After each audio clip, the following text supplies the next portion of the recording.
Broadcasting live from the Twilight Zone, this is Monstrous Feminine, the podcast where horrible humans talk about horror. My name is Zeba, and I'm joined by my Talky Tinas, Mila, and Louisa. And this month we're going to be talking about dolls and horror. Taya is not available this episode, but she'll be back soon. We're covering the 1963 classic Living Doll, an episode of The Twilight Zone directed by Richard C. Sarafian, the first 1988 film in the Chucky franchise, Child's Play, directed by Tom Holland, and the 2022 sci-fi horror Megan, directed by Gerard Johnstone. Go ahead and follow us on Spotify, YouTube, or the Apple Podcast app. You can find all of our links on our Instagram at the Monstrous Feminine Podcast. In Living Doll, a disgruntled husband named Eric berates his new wife Annabelle and adopted daughter Christy for their costly purchase of a high-tech toy doll named Talky Tina. Tensions grow high when Eric winds up the doll and it insults him whilst they're alone. Convinced that this is a prank by his wife and daughter designed to jibe at his infertility, Eric becomes enraged and confiscates it from Christy. He attempts to dismember and burn the doll, but eerily finds that no harm can be done to it. Talky Tina's threats grow more severe, and she tells Eric that she's going to kill him. My name is Talky Tina, and I'm beginning to hate you. My name is Eric Strader, and I'm going to get rid of you. You wouldn't dare. Huh? Wouldn't I? Annabelle would hate you, Christy would hate you, and I would hate you. did you guys ever play with dolls when you were kids? I was a doll baby, as they say. What's the doll baby to non-binary pipeline? I mean, okay, I wasn't allowed to have, like, Barbie dolls or, like, womanly figured dolls, like, explicitly in our feminist home. I had a few American Girl dolls. Those were luxurious. Only the ones of color, of course. But, yeah, I'd say, like, baby dolls were, like, the main toy that I played with, imagination games, until, you know, like, I grew out of doll age. But, like, more than stuffed animals, more than action figures, again, wasn't allowed Barbies or Brats. So I feel like if I was doing something with imagination, it was with baby dolls. But my baby dolls didn't act like babies all the time. Sometimes they were like full-grown women and they were out to brunch, you know? Oh, okay. I was gonna say I had Bratz dolls and Barbies, and I think it made me gay. Just saying. It did indoctrinate your homosexuality, I agree. I was like making them scissor. They were so feminine, they surely were not interested in men, like, to me. They were high femme lesbians, all of them. All gay. Because I had a Bratz who is like biracial, and that was like, that's me. Obviously. She wasn't actually part of the core four. It started with an N. So she was like who I always was. And then I think she just had relationships with men, but I picked the queerest looking man. I'm so on your wavelength. We would have had a great time playing dolls together. I also had Polly Pocket. Oh, I loved Polly Pocket. I want to pose a question to y'all, re-feminism. Okay, I was not allowed to have Barbie or Bratz dolls because they weren't feminist, according to my mom, because of body image things, probably. But I was allowed to have baby dolls, but is that not, like, teaching? I don't know. Everybody should know how to care for a baby or, like, a younger person, and I didn't have any younger siblings. But for the most part, my mom was, like, only giving me boy toys, the exception being baby dolls. I think your mom did it right, honestly. But, like, I wouldn't be allowed, for example, to have, like, fake kitchen stuff. See, now, Zeba, interesting that you pose that, because I find that, like, I worked in the nursery for a very long time, and I found that the boy babies, like toddlers, let's say, toddler to preschool, they all played with baby dolls mixed together and with kitchen supplies. Like, it does not really, like, become a thing until a bit late preschool, when only exclusively girls will play with the baby dolls. So I feel like, obviously, the toy itself, let's get Butlerian. A spoon and a fork, and if you said which one's feminine, you'd say the spoon. But if you have a knife and a fork, which one's feminine, you'd say the fork. It's all arbitrary, and I feel like baby dolls and kitchen toys are exactly that. So, like, I'll let my kid play with anything, but the issue comes when you exclusively provide them one set of toys.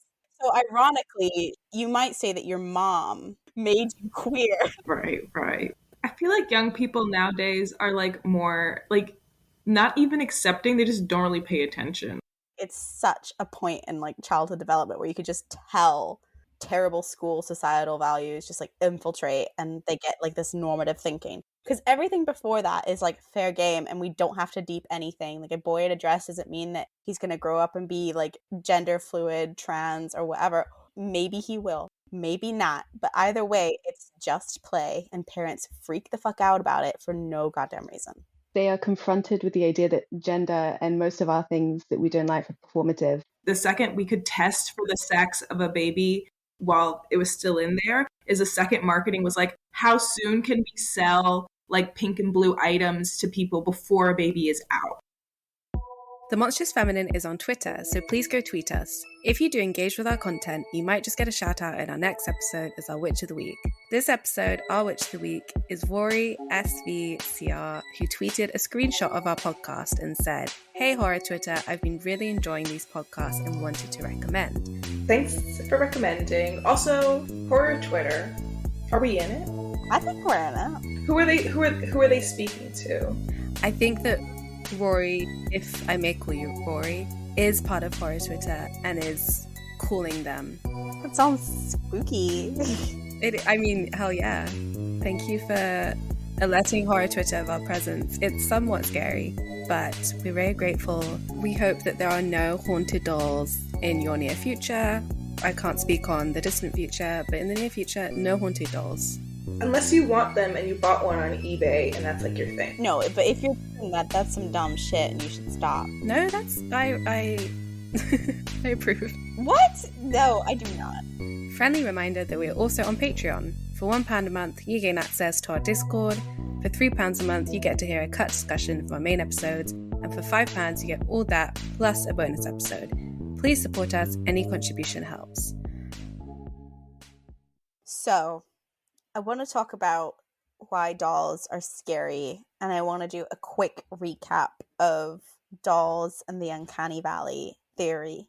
According to the source of all knowledge, Wikipedia, the definition of an uncanny valley is, in aesthetics, the uncanny valley is a hypothesized relation between an object's degree of resemblance to a human being and the emotional response to the object. The concept suggests that humanoid objects that imperfectly resemble actual human beings provoke uncanny or strangely familiar feelings of uneasiness and revulsion in observers. Valley denotes a dip in the human observer's affinity for the replica, a relation that otherwise increases with the replica's human likeness. All that to say, we initially kind of like something that looks human and then we get very disturbed by it because we realize that something's actually quite off about it. What spooks me out about it is I don't know if this is actually true or if people are spreading misinformation on the internet like they're wont to do, but I understood it to be like there's something mysterious in our evolution where there were maybe like humanoid things that were a threat to us, and like that's why we're still scared of things that are not quite human now, like aliens who like tried to look human but they weren't quite. Because there's obviously uncanniness in things that don't resemble the human form. Like an uncanny feeling can just be something that's familiar and strange in sort of equal measure. There is the uncanny as a concept, and apparently I'm reading going down Wikipedia why we might have this, and one is like mate selection. There's mortality salience. Automatic stimulus-driven appraisals of uncanny stimuli elicit aversion by activating an evolved cognitive mechanism for the avoidance of selecting mates with low fertility, poor hormonal health, or ineffective immune systems based on visible features of the face and body that are predictive of strength. This is a little bit ableist, but basically mate selection means that like you'll avoid something that looks like there's something off. I think it's more of like an ego thing, a subconscious ego thing of like, oh my God, I feel threatened because this thing, I don't know how to categorize it, and therefore it's threatening and doesn't threaten me. It's kind of like when your phone camera is like looking for the face to like put the little box around and focus on somebody's face. and sometimes focus on things in the background that aren't a person because they're like face like, or like when people were using those anime AI filters on TikTok and finding like ghosts in their room, but it was really probably just like things that were oval shaped like a head and that just like, made a person out of it. I feel like our brains have internal systems that are face recognition, right? Like when you're a baby and you're first learning faces, or like people with face blindness maybe wouldn't be affected by dolls in any particular way. Like, it's something about how we process information. Yeah, one of these reasons is, again, threat to human distinctiveness and identity. So yeah, the idea that like something is uncategorizable and like that you're less special. I don't know. I think that it was important to delve into that context when we launch into our horror month talking about dolls, because I actually think that some of the scariest premises to me personally are like doppelgangers and dolls, and I think that's just because they both deal with the uncanny, and I find that a particularly jarring subgenre. I'm quite excited that we're doing a Twilight Zone episode because I had never seen any episode, and I've wanted to watch the Twilight Zone for a really long time because I feel like at this point, like, I know when things are, like, I know when something's referencing a Twilight Zone thing, but I haven't seen the original, and I actually really enjoyed it. What did you guys think? I had a really good time. I think that sometimes when I watch older, I'm impressed for like how good it is given the time period, because I always feel like sometimes I watch like, or we watch movies from the 70s and I'm like, lame. Like, I thought it would be like not as suspenseful, but then I kind of liked this back to basics, although for them it was probably high tech, but like basics kind of depiction, and I think they did a really good job, and I think the acting's good, and I think the concept is scary. I think it's scarier when it's all stripped down. I don't think the doll has to even be very realistic. I think the fact that it's not that realistic is what makes it quite frightening. I told Zeba before we started recording that the reason I put forth this episode as something we like voted on to do was because I knew Zeba is a Twilight Zone fan. Thank you for thinking of me when voting for this one, even though Annabelle had to be bumped, because I do love the Twilight Zone. I think I've seen every episode. Like, rarely does an episode come on TV that I haven't seen or don't vaguely remember. This one is one of the more iconic ones. It does come on a lot. There are a few episodes like that just are like more famous than others, I think, because they're really original concepts and ideas. And I think, Louisa, what you're saying about like it being stripped down, I guess, because you can't rely on like the technology or special effects. The story has to be really, really good. And so the Twilight Zone originally was based on a radio show called Suspense. And because it was a radio show, it was even more stripped down because all you get was the voice acting, and the story had to be really, really good. So The Hitchhiker is an episode that used to be just audio. You can also just like listen to the audio. It's probably on YouTube. Became one of the more famous Twilight Zone episodes. If people are a fan of War of the Worlds, that wasn't a Twilight Zone episode, but same kind of like radio drama recreation of something that's supposed to like, I don't know, like it used to come on at a certain time of day. It was like, this is like early, or like way before streaming media, which is like, if you had to like sit down and watch it when it came on. So it was like an event, like everybody sat down to watch the new Twilight Zone or listen to Suspense. And I think I was really fascinated by that type of horror media because we talk about how much funnier it is to see horror in a theater, but things like they came on your TV exclusively, like a 30-minute program, it feels really intimate and scary in a different type of way and suspenseful in a different type of way. It also like is kind of meant to be family friendly in that there won't be very much gore or like things that would out and out scare a child. Like, I get the idea that the Twilight Zone was meant to be like a family program, and might be like the scariest thing you see as a child just because like the ideas get in your head and they're really haunting. So that's what I loved about it. They come on the Sci-Fi Network. I think I've said this like every federal holiday in the US, there's Twilight Zone Marathon. So that means they play all the episodes all day long. And that's how I've seen all of them is like, so it'll be like 4th of July, Thanksgiving, President's Day. Twilight Zone will be on the Sci-Fi Network. To this day, that's just what they do because they know it's like a fun thing to have on in the background. I think like anybody who isn't watching football can be watching the Twilight Zone, I guess. and they just hold up. Like, most of the episodes really, really hold up. And especially this one is so gendered. It's just like so indicative of its time. You know, I think this is supposed to be like a 50s housewife, maybe perhaps like, look how far we've come. Like, it's 63. You haven't come that far. But they're commenting on like gender roles of its time. And I still feel like it's something we can understand, and they're like archetypes that we understand. Like, a lot of the Twilight Zone was disturbing, like the American suburban fantasy, like commenting on those dynamics, but also like thinking about like how scared would you be if these things were actually like shooken up in any way. So a lot of them are about like looking around at the world around you, and all the houses look the same and all your neighbors are the same, and like how scary is that if something was like a little bit off.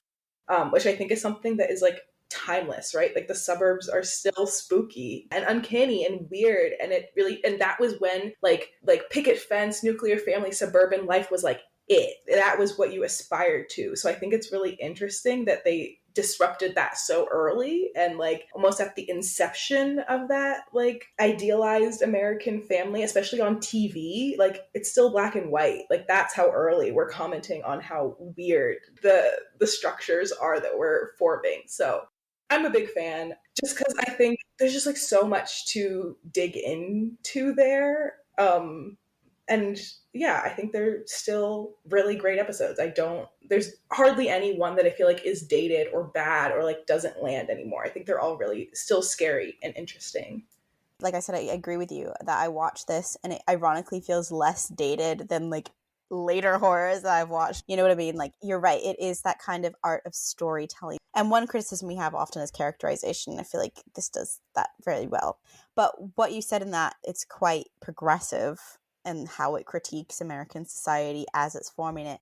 That was one thing that surprised me when watching it, is this like comment on the father's like obsession with like this doll symbolizing his infertility and like, or their like failed nuclear family. I thought that was really interesting. I didn't realize, I don't know why, I guess because it's like 1963. I was like, oh damn, are we gonna say the words infertility like on the like, I don't know, I was just like quite surprised by this, and like how he says it so outright. Like, so he's like mocking his wife, and he's like trying to say what he thinks that she thinks of him, and he's like, but I don't love her. I'm only her stepfather, and I'm incapable of loving children because we can't have any of our own. Isn't that what you're saying, Annabelle? And then she says, no. And then he says, good, I'm glad I'm not the cold, cruel ogre that mommy and daughter think I am. I'm glad you have faith in me.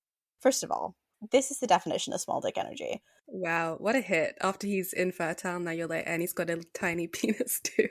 I don't think small dick energy has to be tied to dick size. I think it's just like the presence that you emulate, and he's given small man, angry little man syndrome. But anyway, and then Annabelle says, I know you got more than you bargained for when you married me, 2 for the price of 1, but we'll do anything to make you happy. And then again, later on, he says, where'd you buy her? And she says, Mason, she'll be a good playmate for Christy. And he says, lacking a brother or sister. Is that what you mean? And she's like, I didn't say that. The leaps and bounds. I know. He's like, that's why you bought it in it. Sort of a reminder. I was like, bro, calm down. I can't tell if he's like effectively communicating. He's being very explicit. He's like, I feel threatened by my infertility, and I think that you and your daughter hate me. So I just think you have to be such a small man to be threatened by a doll. Because he had a bee in his bonnet the second it got in the house. It didn't even, because the doll didn't automatically become evil. He first like bitched about money and then was like about the doll in general. And that's when the doll was like, I don't like you. I'm blaming him because I don't give him any credit. We can go into what you think the doll symbolizes for him. But I do think that maybe the progressive element comes from, I think he knows that their marriage is like a sham, because they're like misfits in that I'm imagining in the 1960s that it would be quite taboo for a woman to have a child already and then remarry. So he's like done her that favor by like taking her off the market, so to speak. I'm again thinking in terms of like 1960s dynamics. And she's done him a favor because he's infertile. They're both in a way have something taboo. This child calls him daddy, which I thought was weird considering he was the stepdad. Like, that made me feel like there is no other dad in the picture, because otherwise that would be confusing. It's a very okay boundary to set, like a step-parent not wanting like a child that they've only met recently to call them mum or dad. I don't think that's bad. But obviously his like behavior aside that, is not great. He's not very tolerant of the situation. He's not very introspective about how his issues, which albeit, like, if you find out you're infertile, that's difficult to come to terms with. Also, I think it's like an attack on your masculinity if he's dealing with all of that. I think the narration, the closing narration, for example, does situate the doll as a symbol of like the family conflict, because it says dolls can't talk, they certainly can't commit murder, but to a child caught in the middle of turmoil and conflict, a doll can become many things: a friend, a defender, a guardian, especially a doll like Talky Tina, who did talk and did commit murder in the Mitzi region of the Twilight Zone. That's interesting because if you think about the doll supposed to say "I love you," and this doll specifically says the opposite, I think it's pointing out the artifice of their relationship or their whole nuclear family dynamic. You know what I mean? In terms of like what the ideal American family should look like.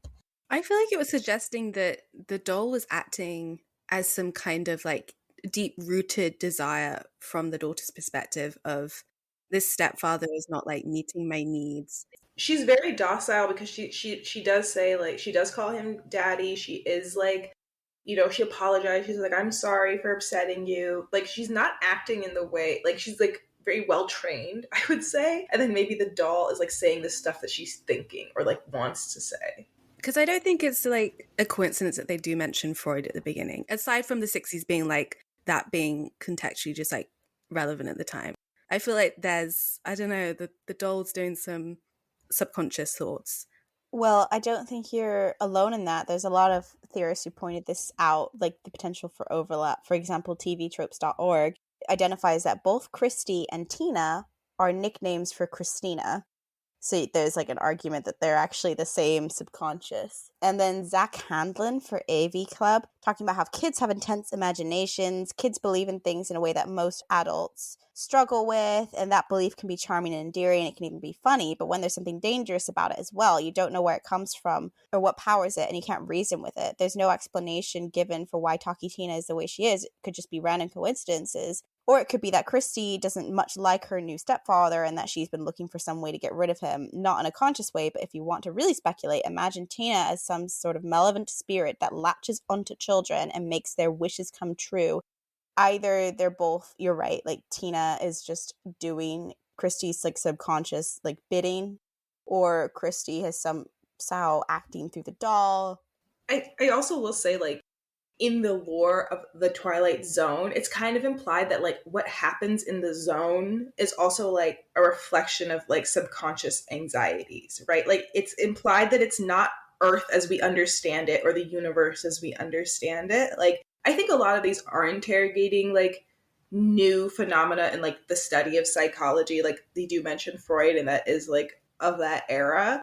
It's implied that this is like a parallel universe. Like it's not quite, the rules of our universe don't quite apply here. So I think that magic could be there. That in and of itself is uncanny. I'm going to go back and watch this whole series because honestly, this episode was so good. It was a good introduction into what the Twilight Zone is, but I also think for our theme, like dolls, the uncanniness of the doll ties really well together with like what you said about the Twilight Zone wanting to kind of forefront like the artificiality of our world by showing something familiar and like twisting it in like a minute way, which it really reminds me of like Brechtian theatre with like alienation and trying to trigger uncanniness or something quite surreal in like our day-to-day lives, is something that's completely normal to us, watching these segments of a world that's so familiar to us but then chooses to subvert something so small that like completely alters our sense of our own reality. I think that's also where the reboot fails a little bit because the reboot was produced by Jordan Peele and it kind of flopped, which is a shame because he didn't write any of the episodes. He just produced them and each episode had a different writer. But I think what makes the original so good is, I mean, it's a commentary of that time, but it still feels applicable today. I think the new reboot is too Black Mirror-ish in its conceit and its structure, where it's like, okay, Black Mirror is about technology. It's about what's scary about technology or what technology could become. It's really difficult to do a modern Twilight Zone and not lean into that like Black Mirror-y type of thing, because like are super similar like anthology shows, but like I I don't know. It just doesn't hit the same. It doesn't land the same to be commenting on like things that are very topical to today. I think because like things move too quickly. Like all of a sudden, I mean, everything's about social media. Everything's about like I like those stories. I think they're interesting. I think Black Mirror does it well, but something about the reboot, maybe I haven't seen all the episodes, maybe there are a few better episodes, and it feels like a great platform to bring back to today and like update. But for some reason, yeah, the storytelling wasn't there. I think because it's not as stripped down as the original. Like because what makes Black Mirror interesting is like they have a lot of special effects, a lot of interesting actors. They have a lot of like, they can create a whole world for just that episode, which is not really what the Twilight Zone was. Like the Twilight Zone, everything exists in this like weird suburban pseudo place, but they're all in the same universe. Whereas like, I don't know, maybe the episodes were too disparate. Maybe the topics that they chose to talk about weren't scary enough. I don't know. You're right. They gotta be something basic, universal, and timeless. And I think you're right that I do think it would be difficult to form something in this day and age that isn't necessarily timeless. And I think Black Mirror is incredible, but it's definitely not timeless. It's definitely rooted in what we're fearing about technology now. I also think that like social media and us being exposed to videos of the news and just like scrolling endlessly through TikTok and Instagram, like we are hyper aware of not just like our reality in front of us, but like we're considering like 5 different digital realities at one time. So I think it's really difficult now through not just us not having the same like periodic TV weekly schedule anymore. It'd be so difficult to create anything that was uncanny and unfamiliar because we are living across loads of different realities at the moment. Like none of us are grounded to like, well, I'm saying none of us. Obviously there are people who aren't always online. I think that's obviously a generational thing, but it would be so difficult to account for like how much social media has changed us. And if obviously you don't have to focus on technology, but that's just like now how we live.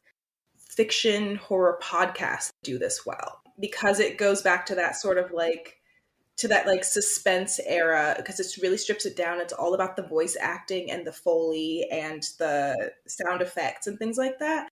The one that I listen to is called The Truth, and they don't do episodes very frequently. They used to be much more frequent, but they're really high production. Every episode is a different story, so none of them are connected. Sometimes they'll do multi-part episodes like week to week, but for the most part they're like standalone. Would really recommend those. Like they're very in the tradition of the original suspense show, but they're modern stories. This is why, I don't know. I think it's just a problem with, and I'm going to sound so pretentious, and I'm trying to think of a way to say this and not sound like an asshole, but like, this is a problem with how our modern mode of storytelling ever since the invention of the novel low-key and how it transforms into film anyways. Do you know what I mean? Like, I think we're so used to now, like, franchise culture and everything, and like novels and like long story, whereas I am a short story gal. I love a short story, and I think that these are delicious because they're simple, they're concise, they get to the point. You know what I mean? Like everything now is content is made with the aim of stretching it beyond its potential. I mean, it sounds like a dick, but like even like, you write a book and you're considering the merchandising rights. You know what I'm saying? Like everything is extended and extended and extended and extended. And I just think that maybe what's nice about this is that it's written. I mean, obviously it became a big thing, but I think it's written in that bite size, as you say, format where it's just very compact and nice and neat with a little bow. And yeah, you're right. Just really stripped down.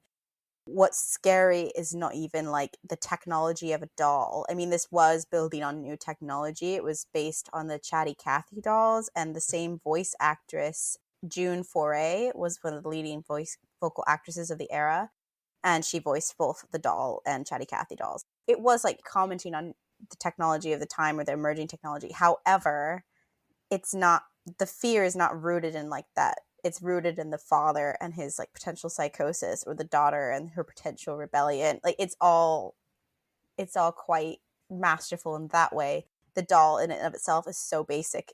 Drag her. He's so basic, honey.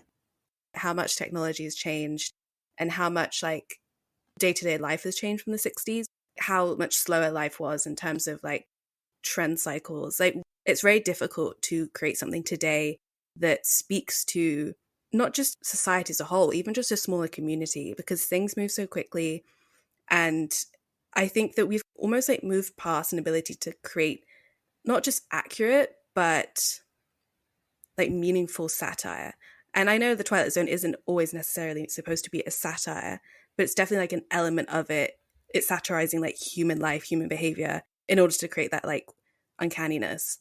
Also, everyone is just so, they're just like wrapped in like 3 different layers of irony all the time because we're on social media.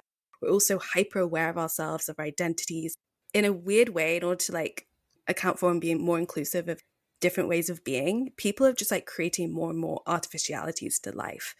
I think you're absolutely right. And this is my criticism of media horror, in that I only enjoy it up until like film set in the, I'd say, early 2000s. And it's kind of interesting because that's when the next like big thing happened. And then post-internet media horror, I just really think is cringe. And we've talked about this before, I think, in our desktop horror app, or maybe before that, or in other ways. But I'm just like, I find it very hard to see it depicted in horror and find it scary. Like there's Snapchat horror films, but I'm like, but Snapchat, to be fair, I've seen people use Snapchat still, but for me, that was like, that's been and gone as an app.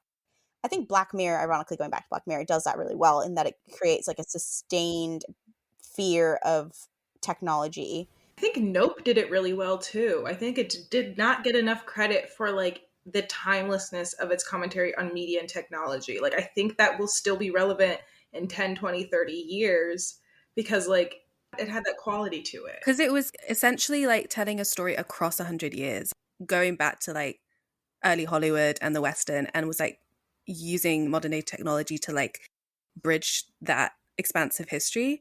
But there are some things in the episode that are like very of their time. Like, for example, her having to use his credit card to buy the doll and then having a whole conversation about like, how much did you spend? And she's like, you know, it's not about how much I spent. You're angry about something else, right? But like, presumably this was before women were allowed to have their own bank accounts, right? So that's one thing that is no longer topical or relevant to us now. There's a lot implied in that statement about like, is it that she used it without telling him and without his permission, and that she's like financially abused in that way? Is it that she secretly wants another child and bought a doll because she wants to replace it? Is it because, you know, she wants a sibling for her daughter who can never have a sibling? Like, there's lots of implications in that like interaction. But I still think that like those 2 lines, all they have to do is tell us their dynamic, right? He has the money, a housewife. The doll kind of symbolizes love. Like I think that the doll, in that it says, I like you, and then I don't like you, I might even hate you. I think the doll highlights the lovelessness of their marriage for him, like how it is a kind of more of a transactional relationship in that way. And I think that's why he's so butthurt about it, as well as highlighting their like each of their taboo statuses in society. Shall we talk about the Mon Femme? Because I think the Mon Femme's so present in this one. It is. We picked a good episode for this. I totally forgot the premise of this. Yeah, I mean, as well as just like the sexism in general feels Mon Femme.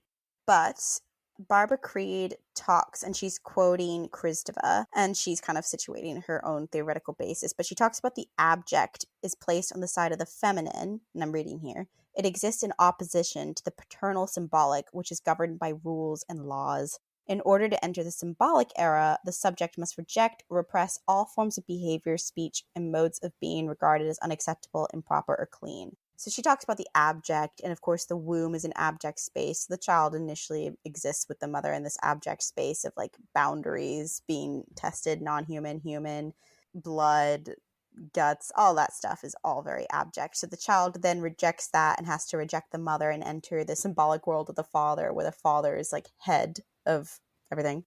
And there's rules, as Creed says.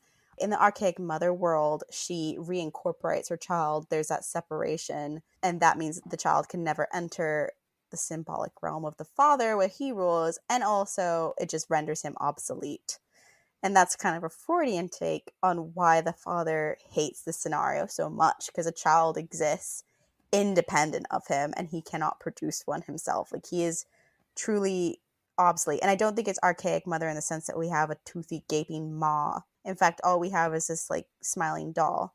But I do think it's archaic mother in the sense of like we have a father whose place in the symbolic world is being overturned by this doll's arrival, which symbolizes his obsolete existence in this family.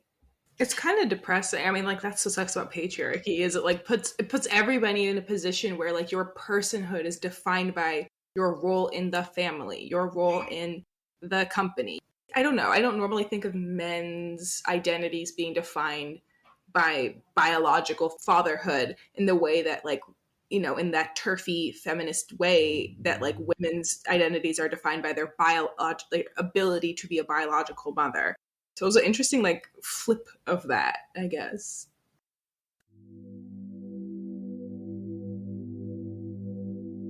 Thank you for listening to The Monstrous Feminine. Be sure to follow us on Instagram, SoundCloud, and Spotify at The Monstrous Feminine Podcast, and on Twitter at The MonFemPod. Subscribe to our YouTube channel, rate and review us on Apple Podcasts and Spotify, and follow us on TikTok at The Monstrous Feminine Pod for podcast clips and more fun. Brooms up, witches out.